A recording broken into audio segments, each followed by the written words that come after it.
Hit that live on workplace. Give me 1 second. We're excited for today. Live. There we go. Okay. Almost there. As we're live. All righty. We made it. All right, Elizabeth Riley. Happy Monday, and we are live in eXp Family Tree. This is a proud eXp Family Tree webinar, of which, Elizabeth, we're pretty darn excited about our guest today. Hi, Leo. Hello, Leo Pareja. We're excited you're here. This is going to be fun. I'm excited to be here. Where are you in the world? I am home and I'm in Miami. I was in Toronto all last week, but I'm home for 2 weeks before I head to Europe for eXpCon Europe. I get to see you there. I'm excited. Well, Toronto was a hit. Toronto was amazing. 700 agents. The energy was amazing. We had a top team leader and individual mastermind. Shep Black made a guest appearance. Amazing keynote speakers. John Lee talked about how you can use technology to scale social, which was fascinating. And then we had the most decorated Canadian astronaut in history join us and talk about leaving the atmosphere and all that fun stuff. So it was a really cool experience, and obviously great content, breakouts, tactical stuff you could take home to implement in your market. That's amazing. That's amazing. Congratulations. And I was getting text messages from our fellow eXp Realty agents in Canada saying this is outstanding, some of which traveled all the way from British Columbia all the way over. So thank you for pouring into the eXp Canada agents. That's amazing. Well, one really good compliment was there was a bunch of incognito non-eXp agents there that were checking us out, and a couple of them stopped me in the hallway just to tell me the energy is different, that it was very collaborative, that it was very tactical. They were sharing that their conferences were mostly kind of corporate-ish, or like, you know, more of check the box. We had a conference versus like, this is stuff I can implement in my market tomorrow. This is the problems we're experiencing in, you know, whether it's the US or Canada, low inventory rates, you know, true things that are in agents' minds every single day. And we were arming them with tactical how-tos and what to do's in today's environment. Well, we keep telling people we just show them how we're different. We don't have to tell them. You can't tell anybody. They have to experience it. So I love hearing that feedback for sure. And especially from folks that weren't part of eXp, but a bunch of them I think are going to be this week. That's so amazing. Well, we'll be excited to welcome them to our family then. Yes. And we know that you're limited. We're so excited to have you for a little bit this morning. And thank you for taking the time. I know you are being pulled in 50 million different directions. So we're excited for you to share a little bit in the next, 30, 45 minutes with our eXp family. And Renee, let's just jump in. I love it. Absolutely. Well, first of all, I speak for eXp agents to say that we could not be more proud and excited, Leo, to have you as the CEO of eXp Realty. You have come on in a short but mighty way, making a splash that Elizabeth and I are going to dig into with you today. So I hope you're ready. And yet first, for those who may not know yet, eXp Family Tree. Elizabeth, let's take just a moment to talk a little bit about the origins of eXp Family Tree. And I want to give a nod to Elizabeth Riley, Hank Avink, Mitch Riback, and Rich Tomasini, who are 4 leaders at eXp Realty who created eXp Family Tree. Elizabeth, what is eXp Family Tree, and what's the origin that Leo and you and I are coming together today to talk about? Oh my gosh, I am so proud of Family Tree for a number of reasons, because it's where your upline doesn't matter. And Leo, you've heard this, where our competitors in the outside of the eXp world are creating false narratives about silos, right? And how we don't really collaborate, we don't communicate, and we're only in our little circles. And Family Tree is one of those that just it blows that myth out of the water. We've got 10,000 agents from all lines, all organizations. We don't care what upline you're in. We don't care what city you're in. We don't care what country you're in. We don't really care even where you are in production. If you just want to build and grow and come together, we just thought that was a place to do it. And we have 10,000 people in there. So the four of us would mastermind on a regular basis saying, okay, well, how are we leading? How can we lead differently? What can we do? And we're like, why are we all having these different conversations? Let's bring everybody together. So I really am proud of it because it's not about your uplines. It doesn't matter. We are all one eXp. We're all pouring into each other and we're winning together in a big way. I'm excited. I love hearing that. I mean, I just said that the feedback from the folks that weren't part of the fold in Canada were saying was collaboration, right? And so, especially with the folks I pour into with the top producers from a production standpoint, that's probably the most collaborative groups I see. So I think collaboration is something that is a give and pull, right? You have to contribute and be willing to contribute, and that's when most of the sharing comes back. So huge kudos to all of you guys who put this on. And I like the analogy that Glenn uses that I borrow now, is that between agents and staff, we're 90,000 people.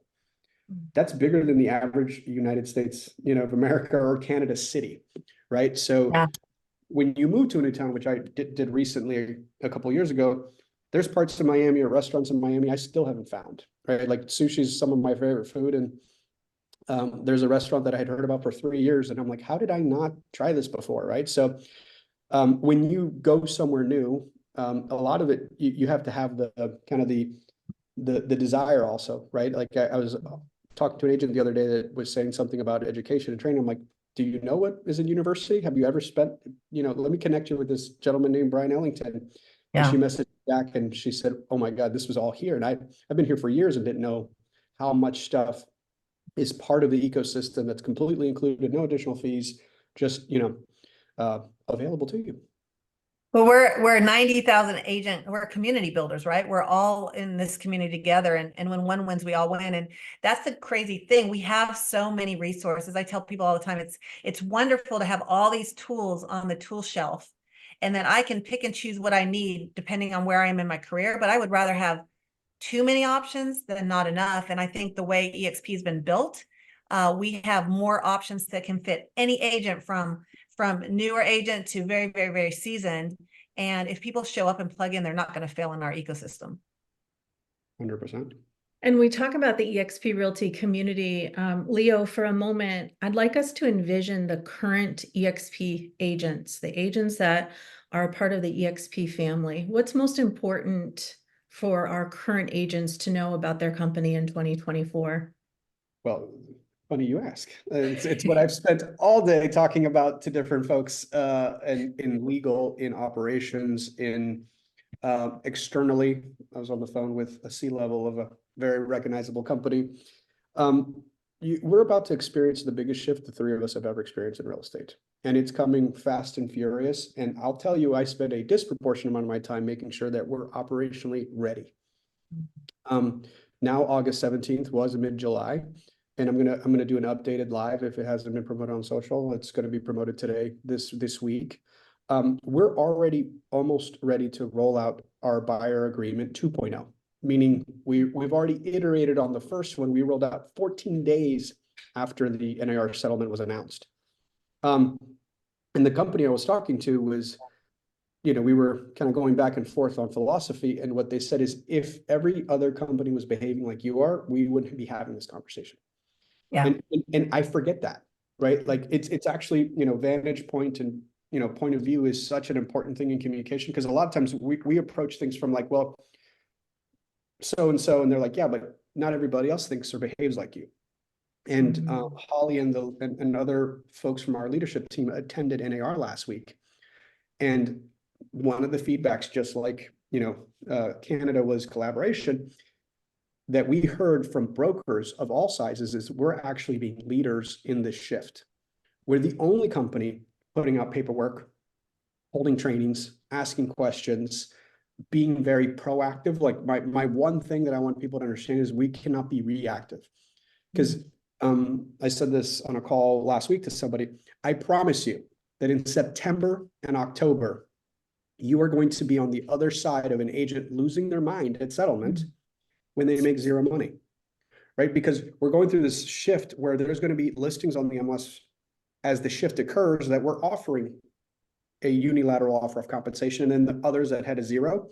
And somehow there's going to be an agent that wasn't paying attention to the deadlines and the details and what happens. And our agents who are well trained and well prepared, because we're rolling out new listing agreements as well that speak to where you need to educate the sellers and explain how this shift affects sellers. And then there's going to be people not getting paid, and they're going to be having a meltdown at the settlement. And then there's going to be agents not well equipped with the scripts and the presentations from a buyer, like not even before we get to a buyer representation agreement, which is a compensation agreement. I'm talking about the presentation where you articulate value, right? And I've landed on this in the last even 3 days, and we should probably say it. What the settlement does, it explodes the concept of procuring cause, which we were all raised on. That's why we have been lazy as buyer's agents, because we were always protected by this concept that if I unlock that door, I can then document to my board or my association, and I can take someone to arbitration, and I'm owed the commission because through the lockbox log, I can show that I was the one who showed the property, right? That concept disappears. That needs to be, and what one of the things that was coming out of the NAR legislative conference is maybe the MLSs are going to be the enforcers, and they're going to want to see a signed buyer representation agreement prior to opening that door, or no one gets paid, right? So you guys asked me, what am I focused? I'm purely focused on being operationally prepared, right? I normally focus on operational excellence, but right now it's like, hey, this is a massive shift, and each state or MLS may enforce it differently, right? Because these settlements are somewhat vague in the sense of who's the enforcing body. What is the enforcement? Is it a fine? Is it suspension? Is it not getting paid, right? And so I don't know if most people know this, but there's 600 plus MLSs in the United States. Yeah. It doesn't feel like that because like 80 of them are about 85% of the agent count, but that long tail who we serve, it's very relevant, right? And so my singular focus for the remainder of the year is making sure we're prepared, that we're equipped, that we're ready. And not only because I want to make sure we survive and thrive, but I'm telling you guys that there is going to be a lot of people who are not prepared. And you, when you're on the side of these transactions, make sure that you're equipped to educate the other agent, and also let them know if they need to find a new home, we're prepared and we're ready to take them all. That's one of the things I'm most proud of is, and I've always been, but to really see our leadership come together, stand up, and leading the charge. To your point, we're having conversations with people in the industry, and they are scared to death because they don't understand what's going on. Their brokers and their companies don't understand. And even I was talking to the CEO of our board the other day, and they're more prepared than most of the MLSs, and they were so much in alignment with us because they said, we see eXp, we see what y'all are doing, y'all represented well at the conference, and you're leading by example and setting the standard. And so that's how we've always been, and I love that we're continuing that trend, and we're grateful for the leadership. Yeah, no, I think it's one of those moments where we have to, right? Because the industry needs us. Yeah. Leadership is showing up, right? And you see some leadership digging head in the sand for, in other brokerages. And that's a part of when we said we're so proud, right? You're leading that front, Leo. We see it. It's noticeable. And as agents, we're grateful. You said recently that what you're in the middle of today makes you stronger tomorrow. And so another question Elizabeth and I are curious about is if we think about the agents who are at other brokerages who are maybe considering making a move to eXp, why eXp, why now? And could we please address the whole thing about you're too late, right? This narrative. Could we just unpack that one? Yeah, so first of all, I think that more than ever, it matters that your company has a sustainable business model. Right. So there's a lot of bootleg competitors. There's like 23 of them last time I counted them all up, who said, hey, look, this is the way that, we improved upon the model. But a lot of them are doing it at the sacrifice of profitability, right, and sustainability. So being early is something that shuts its doors down in the middle of the night is not a good thing either. And any company that's a startup goes through startup headaches and scale problems. And where, one of my favorite books is by Malcolm Gladwell and Outliers, and it talks about right place, right time, or things you can't control. And Glenn came up with the concept and was a pioneer and went through all the growing pains. But what that's delivered us is at a crucial time in our industry is we have a fully scaled, operationally excellent, mature business in the sense that we can pivot and we can invest and we can do what we're doing through this transition in the market, but we're doing it sustainably. We're doing it in a way that keeps, us in a profitable, sustainable plan. Because what happens when businesses don't have that, they have two choices. They could either go out of business, which is probably not what most of them would do. They would just dramatically pivot and change their value proposition. And I can't make the guess of what that is, but there's only so many levers. So either you increase fees, which is splits, caps, transactional fees, or you dramatically adjust the incentive program. So just I would always encourage people that, all things that shine aren't silver and gold, and to just ask math questions. And the advantage of public companies is that it's public, right? I'd be more wary of the ones you can't actually see audited financials, right? Because one thing is someone giving you a piece of paper, but was it verified by a reputable accounting firm that can speak to that? And then I answered the last question first, because that one was the one that was top of mind. But too late is probably I did a interview with Brian Carruthers, which I'm going to be posting to our workplace and a couple other places.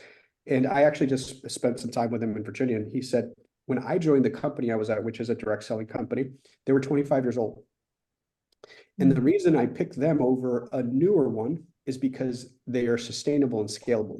When you are investing in a business that relies on a third party, us, to back their promise, you're actually making a very big commitment. It's different than starting an independent, startup where you and only you are kind of responsible for your success. And when you partner with us or a company that has a model like us, you're putting a lot of trust that if you invest 2, 3, 4, 5, 10 years of your life, energy and effort, that one day it's not going to say, sorry, it didn't work, and close the doors. And if someone were to research the statistics on MLM or any direct selling model, they're equally or greater failure rates than in traditional entrepreneurship, right? So with Brian Carruthers, and so I'm answering it with the way he answered it for me, was I did not want to invest my time and energy into something untested, right? Ground floor opportunity is another way of saying unverified and unvalidated, right? What you get here is the validation of the model works. And we have so many examples of folks who've been with us 12, 13, 14, 15 months, who are now crossing 500, 600 people in their organizations, because they're focused on their messaging and what they're doing. And so, and then I also want to remind folks that we're only 75,000 people in the US and 87,000 across the world. Of the total addressable market of agents, we're in the single percentages, right? We're the single largest single brokerage on the planet, but the next goal is single largest brand, right? Like we have so much 4 or 5x the size in one country, let alone the world, of what the opportunity lies. And again, I think we have the largest growth opportunity in front of us since COVID, with the amount of change coming, right? And I'm not excited about a change. I'm reacting to the new rules of engagement, which is all I can ever do in life, right? I think life is 10% what happens and 90% how you choose to react to it. So, I've given other talks where people said, I disagree with the settlement. And I said, I do too, but I don't have a choice in it. So right. I can now choose to understand the rules, choose that I still want to serve families in moving, because that's the business that we're in. And if the answer is yes, that I still want to serve families, I'm not going to operate with the new rules of engagement. And I think there's going to be a whole lot of agents who are going to need a new place to do that at. I think there's going to be a lot of small to mid-sized companies who are going to choose not to want to have the liability anymore. Right. And it's going to look a couple of different ways. And I'm saying this from, I'm talking to a lot of small to mid-sized brokerages who are saying, hey, I'm going to fold shop and either fold it to you guys or just not have the liability anymore. Right. Because I think I don't think that, any one of these settlements will be the last of them. Right. I think there's going to be years and years of new information and new things that come out. And I think there's just smaller shops who are going to want to consolidate into scaled, sustainable business models. It's interesting. I love your perspective of the growth and the opportunity now, because when I came on board 9 years ago, the challenges that we experienced growing and building, they were painful, but they were very, very different challenges than what's going on now for those copycat models or those other models that are coming onto the scene. They don't have the challenges we had before is nobody knew what we were doing and nobody had ever heard of a cloud-based brokerage, right? But Glenn had thought all this out, and we went through all the growing pains and we figured it out, and we were able to pivot at times where it wasn't going to negatively impact the agents, but we didn't have all these challenges that we are all facing now. So I think for us, to your point, we're sustainable, we're proven, we've done these things. And I love Brian Carruthers saying, I joined a company that was 25 years old because they had already gone through the growing pains. I think these newer companies are going to go through growing pains just like we did, but they're going to have significant growing pains that we didn't have to experience because the rules were different. So I love where we are. I love the opportunity. I think it's easier now to build and grow at our company. I mean, we didn't have Revenos or luxury or commercial or any of those other things that you have been so, involved in building, and all the relationships. And I think it's a no-brainer because we're already set with that relocation, all of these other opportunities. You're like, oh, and then there's this. And so everybody can fit into our model, even though all of their business goals and strategies are different. Well, the way I describe it, because I get asked all the time, like, what's eXp in one sentence or in an elevator pitch? And I say, we have a platform that allows real estate entrepreneurs to build whatever size dream they want. And operationally, what that translates is I serve multiple avatars, right? Yeah. I'm well known to be very close to the top producers because I was one. That's the language I speak. But we're just as an amazing company and fit for the agent that chooses to sell townhomes. And whether it's full-time or part-time, my goal is operational excellence, meaning I onboard you smoothly. I pay you the day of settlement through a protocol we spent the last 18 months on. We were in a beta with the FDIC on this bank protocol that, very quietly, all of a sudden you get the money almost the day of settlement magically, right? I would say that was priority number one. And the second one was real-time rev share, which we didn't even tell you was coming until it was real, right? I came from software, and there's a term in software called vaporware, which I see, startups in general, whether it's tech or real estate, say it coming, we're building, this is coming. I more like to say, log it and check it out.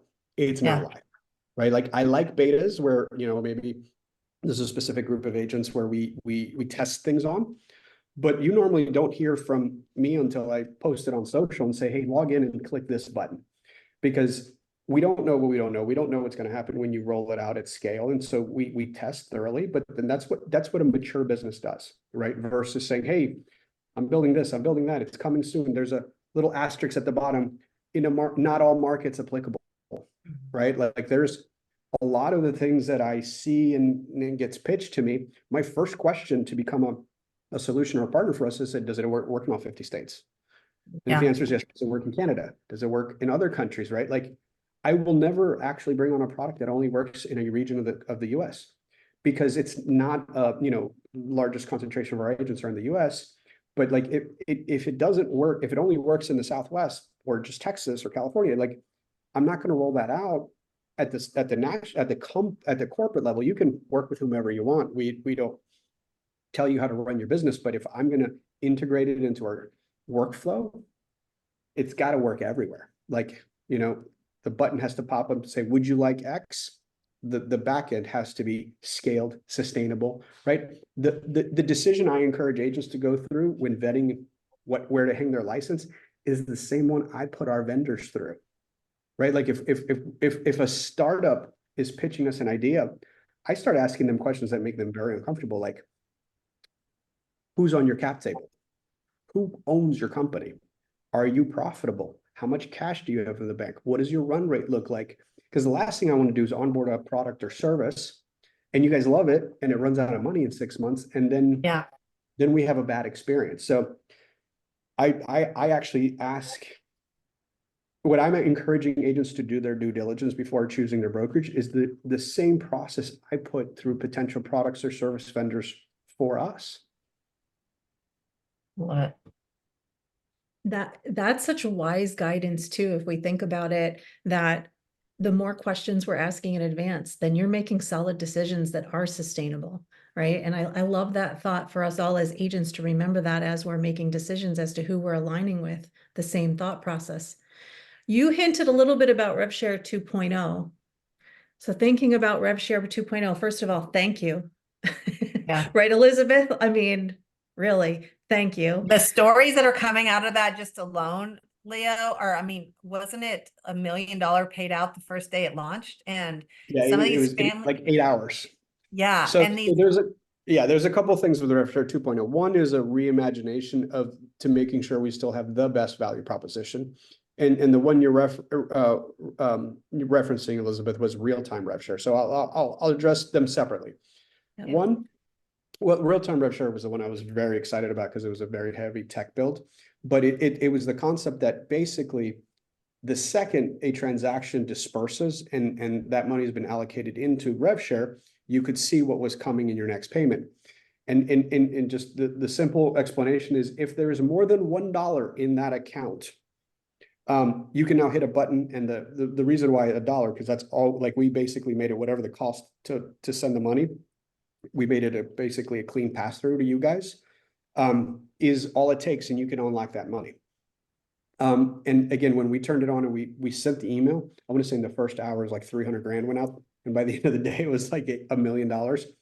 And now it's, tens of millions of dollars have gone out. But to me, the beauty is, look, if I can help you make a car payment, a mortgage payment, because we are living through a very tough market. And I actually start most conversations by saying that to people. 2023 was 4 million transactions, which is like a 25-year low, lower than 2008, right? Yeah. And 2024 is on track to be just as bad as 2023. So we're in this weird place where, like, the economy feels healthy in a way, but our world, real estate, we're in a transactional recession, right? Prices aren't dropping, low inventory, so it doesn't feel like what we all imagine when I say the word real estate recession, but rates are historically high and transaction count is historically low, which makes what we do for a living much harder. And so I always got to, I'm sure you've all heard me say that my favorite word in the English language is context, right? So you've got to remember that it's tough on everybody. And actually, I think that's where a lot of the folks who are chasing shiny objects, they're experiencing pain. And so they think, well, if I go somewhere else, it'll be better. Not having the context to say it's tough for everybody. It doesn't matter where you are right now. There's just less transactions, and there's no silver bullets, right? So for, real-time RevShare was of the concept like, hey, if I can help you guys, even if it's a couple $100, it's meaningful to everybody. And I don't want to play that down, right? Like, some folks could say, it's only a couple $100 helps right now, right? Yeah. Everything's up, groceries, gas, everything's up. So if I could pay you faster, and by the way, that's like my number one mantra, like, how do I pay the commissions faster? How do I get your money into your hands with as little friction as possible is the goal. And then going to RevShare 2.0, I think one of the cool things about being a scaled enterprise, and I've said it before and I'll say it again, we are a category creator. We are the category king. Glenn Sanford invented the cloud-based brokerage.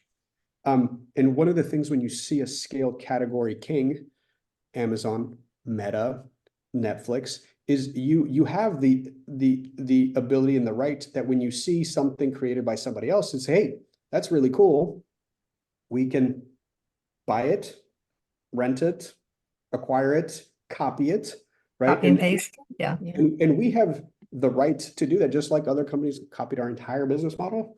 If I see a feature that's interesting, I'm going to say, okay, is that interesting? Should we do it? Should we not do it? And we have the ability to do that. So RevShare 2.0 was, again, completely driven by Glenn, as he was the creator of the original model, but the thought process in his head, hey, let's make this sustainable for another decade or two.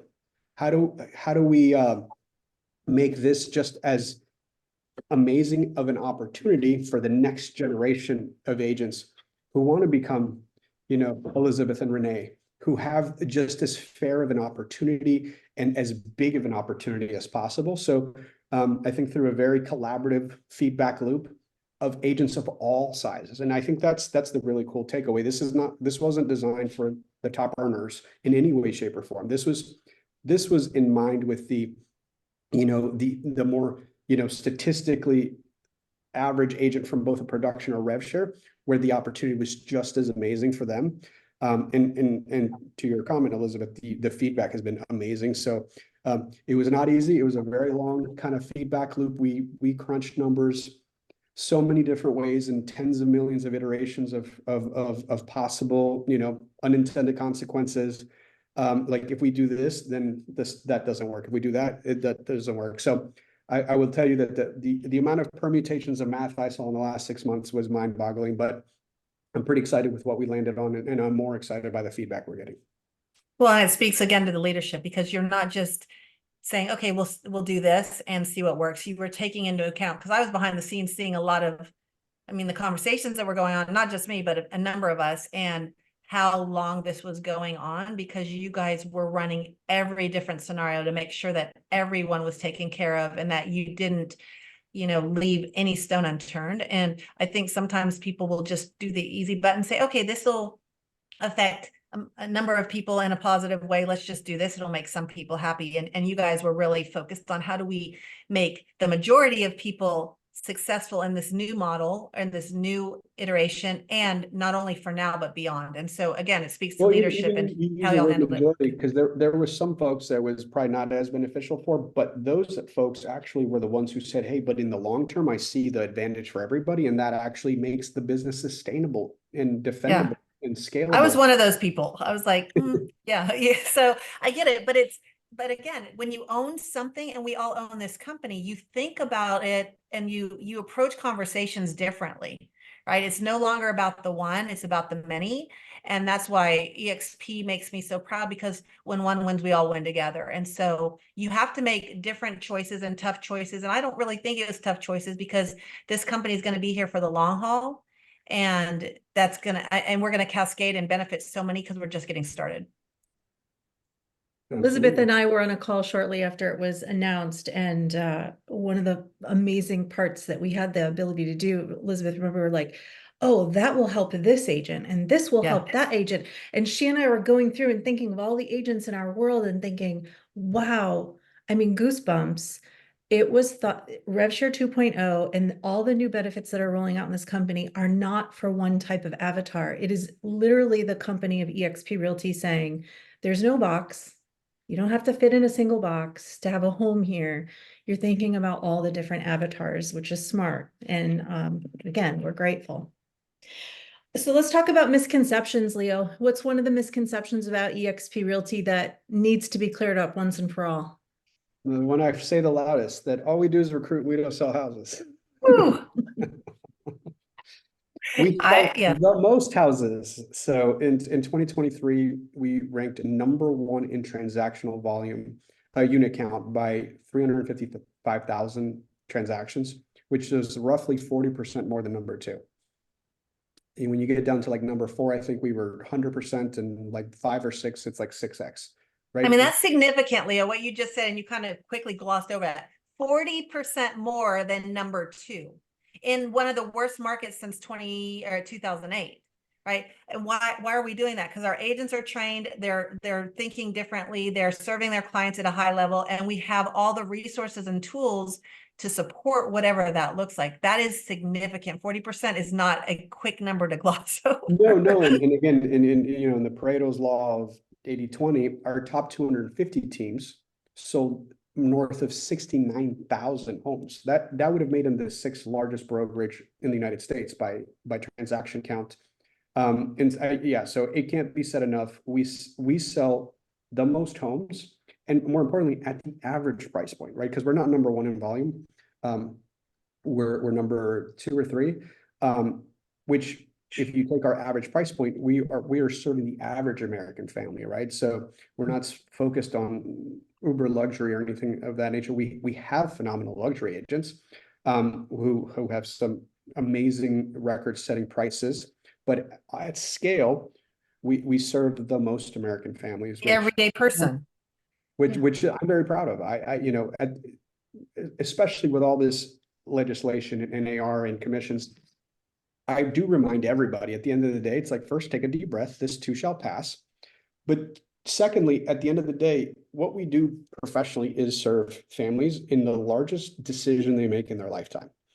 And so with the new information, if you choose to do that next year, that's still what you do. You're serving American families, doing the hardest, most expensive, most scary financially and long-term commitment. Then they make this choice 3 times on average, right? They rent a couple times, they do this, they buy their starter home, their move-up home, and then their downsize home.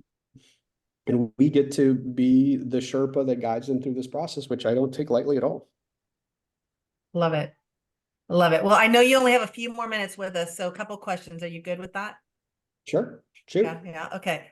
So eXp provides many superpowers for agents. What do you think is your favorite eXp Realty superpower? Honestly, the collaboration, which is funny because I think our competitors think that's our weakness, but I think it's the dead opposite. And again, my vantage point is I get to be in relationship with the top producers and attractors. And by the way, for everyone listening who thinks that's all I spend my time with, that's on you to reach out to me, because I do make time for everybody, and I take it very, very seriously. But it's the folks that actually take the time, and I discovered that kind of reality about humanity in my early 20s, which is if you actually make an effort and get into relationship with people, they reciprocate. But the amount of times that somebody says, hey, I want to do this, and I'm like, hey, meet Renee or Elizabeth, or fill in the blank expert who has that. That's actually my favorite part, which is where there's the amount of times someone says, hey, Leo, I want to do probate, I want to do REO, I want to do fill in the blank, I want to do second home loan. I'd like talk to this person, talk to that person. You're a connector. Well, that's the connection that's available in that company. So you asked me you didn't ask me my superpower, you asked me eXp superpower. The companies. No, that's right. And people join people, and companies are just collections of people. And so the superpower is the humans that are here, and that's at every level, both the agents, the teams, the attractors, and the staff. And that's our superpower, right? Like, I'm extremely proud of the talented sales professionals we have, but I'm also proud that our leadership team is comprised of probably the most real estate centric practitioners, right? Like, our C-suite is chock full of folks that actually sold homes, which is kind of crazy that that's novel, but we're the only company that I know of that's led by one.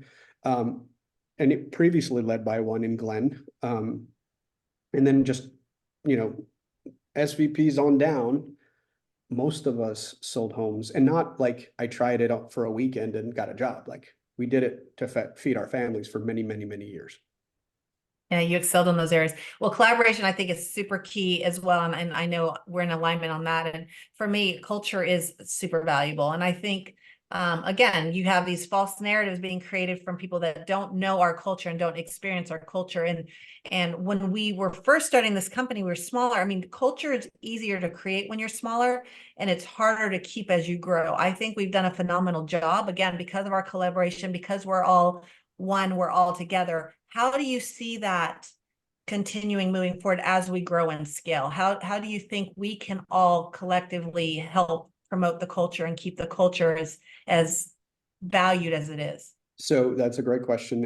And I had this conversation earlier today with someone, and I borrow what I heard Glenn say, which is the beauty of the model, right?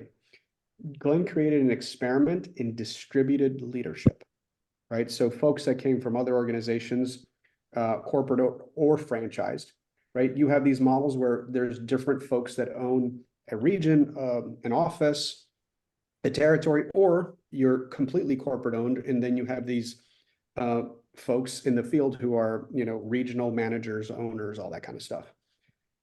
Glenn decided to, instead of having that corporate bloat, he invests in those folks that choose to add the attraction business leg to their income, right? And again, it's not for everybody.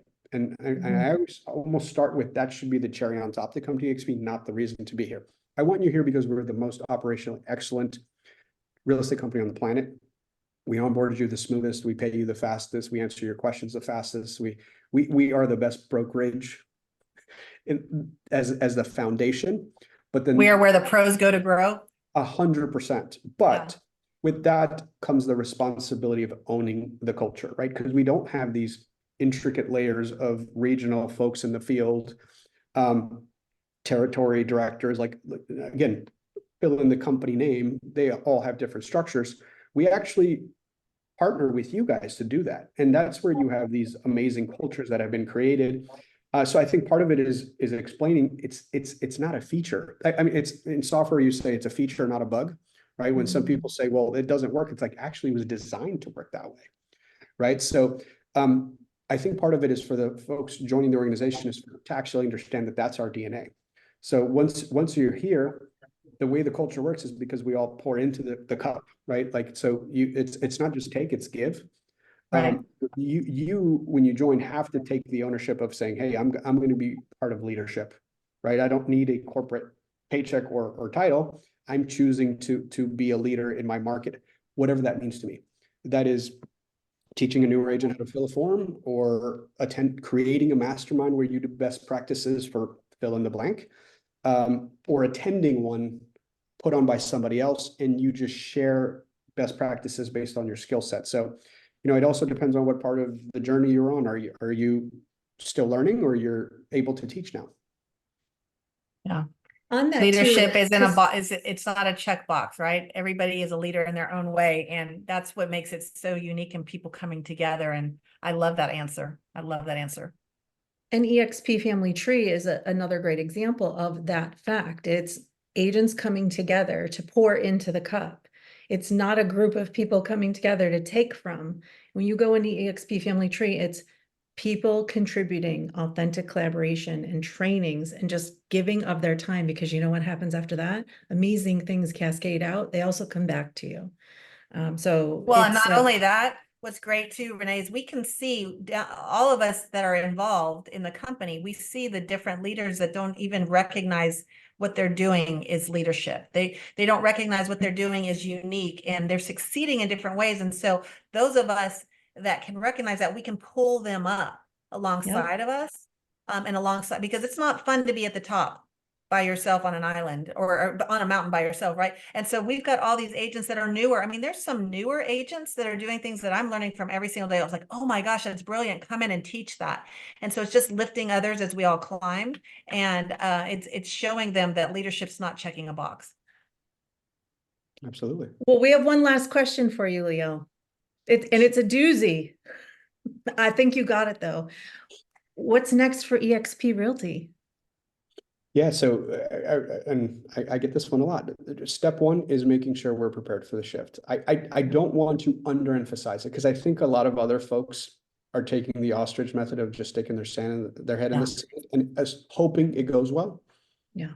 And I would say, mission critical is making sure that we're prepared. I'd rather be over prepared and have it be like a speed bump than a hole, between two on a bridge that we can't get across. So Right. All hands on deck, all focus on preparing you guys from a buyer presentation to articulating a value proposition to having how many versions of a buyer representation agreement we may ultimately end up having, right? I said it earlier, but we're about ready to roll out 2.0, right? And so being prepared for the shift, continuing to focus on operational excellence, and then the next goal. So I'm going to start saying it out loud because that's how stuff is created. We became the single largest brokerage on the planet. The next goal is I want to become the single largest brand on the planet. So that Love there it. are many other brands much bigger than ours. We achieved the first big number one. The next one is to become the largest brand on the planet. But I think that's strictly done through continuing to be operationally excellent, being in collaboration with the smartest, brightest minds in our industry, solving the number one question in mind, which is serving families, making these very large decisions. Well, we are so grateful for your leadership. We're grateful for everything you bring to the table. We know we're going to get there because of you and everybody else that we're surrounded by. And we're just grateful, and you guys make us eXp Realty proud. So thank you. Well, I don't want any credit because like you guys are the leaders in the field. You guys are the ones that sell homes. I'm just here to make sure that it all works with a P&L and operationally. Well, we're all locking arms with great people. So it makes us feel really good where we are. So We appreciate you, Leo, and thank you. An extra shout out for all of the staff members. In addition to leadership, you got to give a shout out to the eXp staff members at the state level, at every level. We feel massive, massive improvement and support. I've been here almost 8 years, Leo, and thank you. It is, we feel it, we see it, and we are here for it. So as a shareholder, as an agent, just thank you. Thanks, Elizabeth Riley. Number one priority. That's the number one priority. love it. Well, Leo, we appreciate you. We know you are a busy guy and in high demand. So thank you for taking the time to pour into our agents. And we're always here to support anytime you need it. So we'd love to have you back, but we're excited to be where the pros go to grow. So thank you for leading the charge. Awesome. Thank you so much. Thank you. Bye. Bye. Bye, everybody.